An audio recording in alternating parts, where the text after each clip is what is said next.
Halo, Assalamualaikum teman-teman.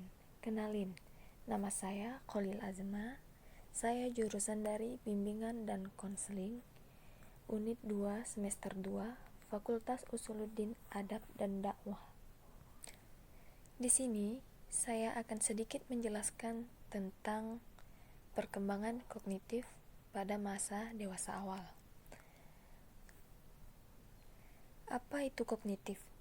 Kognitif ialah bagaimana seseorang melakukan adaptasi dan memberi interpretasi pada objek, kondisi dirinya, dan juga berbagai kejadian di sekitar dirinya. Menurut pengertian umum, peran kognisi dalam diri manusia dapat diartikan sebagai suatu potensi intelektual yang terdiri dari beberapa tahapan, yaitu tentang pengetahuan, pemahaman, penerapan, dan sintesa. Dan fase-fase kognitif apa saja yang terdapat pada masa dewasa? Yaitu tahap mencari prestasi. Biasanya terjadi pada masa dewasa awal, berkaitan dengan perencanaan di masa dewasa, yaitu tentang karir maupun tentang pengetahuannya. Kemudian, tahap tanggung jawab. Ini juga biasanya dimulai sejak masa dewasa awal. Terjadi ketika keluarga sudah terbentuk, pemenuhan kebutuhan pasangan pun dan keturunan. Kemudian, tahap eksekutif. Ini biasanya terjadi pada masa dewasa madya. Individu bertanggung jawab terhadap sistem di lingkungannya, terutama yang berkaitan dengan keorganisasian ataupun lembaga. Kemudian tahap yang terakhir yaitu tahap reintegratif. Ini biasanya terjadi pada masa dewasa akhir. Individu memfokuskan pada kegiatan yang bermakna bagi dirinya. Dan saya akan menjelaskan apa itu masa dewasa awal. Masa dewasa awal merupakan pencarian kemantapan dan masa reproduktif, yaitu masa yang penuh dengan masalah dan ketegangan emosional. Tahap perkembangan kognitif pada masa dewasa awal ini termasuk rentang usia, mulai dari 18 sampai 40 tahun, yang ditandai oleh kegiatan yang sifatnya bereksperimen dan bereksplorasi. Menurut Santrok, transisi dari remaja ke dewasa biasanya ditandai dengan perubahan yang terus-menerus dan akan berkelanjutan. Kemampuan kognitif pada masa dewasa awal sangat baik dan menunjukkan adanya adaptasi dengan aspek-aspek yang pragmatis dan adaptasi dengan keterampilan seseorang untuk berpikir logis. Batasan usia dewasa awal berada di rentang usia 18 hingga 40 tahun, dan terjadi transisi dari masa remaja ke dewasa. Masa beranjaknya dewasa itu terjadi dari usia 18 hingga 25 tahun dan ditandai oleh eksperimen dan eksplorasi. Ada 5 ciri orang yang beranjak dewasa. Yang pertama, eksplorasi identitas, yaitu relasi romantis dan pekerjaan. Kemudian, ketidakstabilan, misalnya tempat tinggal, relasi romantis, pekerjaan, dan pendidikan. Kemudian, self-focus, kurang terlibat dalam kewajiban sosial, melakukan tugas dan komitmen terhadap orang lain. Kemudian feeling in between, yaitu tidak menganggap remaja atau sepenuhnya dewasa. Kemudian usia dengan berbagai kemungkinan, yaitu individu memiliki peluang untuk mengubah kehidupan mereka. Dan saya akan menjelaskan tentang kriteria pada masa dewasa awal. Ada 2 kriteria yang untuk merujuk pada status dewasa, yaitu kemandirian ekonomi dan bertanggung jawab atas konsekuensi yang dari tindakannya sendiri.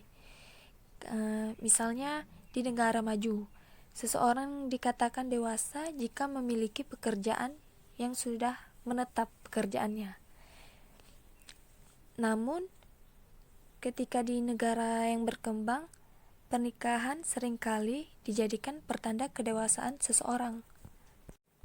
Dan di sini saya juga akan menjelaskan tentang apa-apa saja tahap perkembangan kognitif pada masa orang dewasa.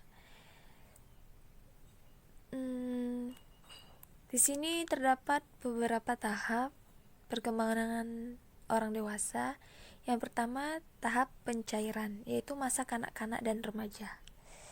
Anak-anak dan remaja menguasai informasi untuk kepentingan mereka sendiri atau sebagai persiapan berpartisipasi di masyarakat. Kemudian ada tahap pencapaian, yaitu masa remaja akhir atau 20-an sampai awal 30-an. Para pemuda tidak lagi mendapatkan informasi bagi kepentingan mereka sendiri. Mereka menggunakan apa yang mereka ketahui untuk mengejar target seperti karir dan keluarga. Kemudian ada juga tahap pertanggungjawaban. Ini biasanya mulai dari akhir 30-an sampai awal 60-an.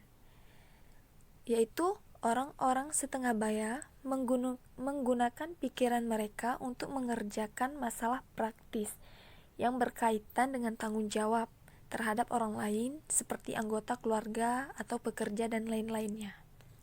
Kemudian ada juga tahap eksekutif, yaitu biasanya dari umur 30 atau 40-an sampai usia pertengahan. Biasanya orang-orang yang berada dalam tahap eksekutif ini yang kemungkinan tumpang tindih dengan tahap pencapaian dan pertanggungjawaban. Bertanggung jawab terhadap sistem sosial seperti pemerintah atau organisasi bisnis atau gerakan sosial. Kemudian tahap reorganisasi, biasanya dari akhir usia pertengahan, mulai di akhir masa dewasa. Biasanya orang-orang yang memasuki masa pensiun mengorganisir hidup dan energi intelektual mereka seputar aktivitas bermakna yang menggantikan pekerjaan mereka. Kemudian tahap reintegratif, yaitu akhir masa dewasa. Orang-orang dewasa lebih tua yang mungkin telah mundur dari beberapa keterlibatan sosial dan yang fungsi kognitifnya mungkin sudah terbatasi oleh perubahan biologi mereka, yaitu yang lebih selektif terhadap tugas yang ingin mereka kerjakan. Dan yang terakhir yaitu tahap penciptaan warisan, yaitu ini pada masa usia tua, mendekati akhir hidup. Ketika reintegrasi telah selesai, orang yang lebih tua mungkin menciptakan instruksi pewarisan kepemilikan berharga, yaitu membuat pengaturan pemakaman, memberikan cerita lisan, atau menulis cerita hidup mereka sebagai warisan kepada orang yang mereka cintai. Pemikiran pada masa dewasa cenderung tampak fleksibel, terbuka, adaptif, dan individualistis. Hal tersebut didasarkan kepada intuisi, dan emosi, serta logika untuk membantu orang-orang menghadapi dunia yang nampak kaotis ini. Hal tersebut ditandai dengan kemampuan berhadapan dengan ketidakpastian, ketidakkonsistenan, ketidaksempurnaan, dan kompromi. Tahap kognisi orang dewasa ini seringkali disebut pemikiran postformal yang bersifat relatif.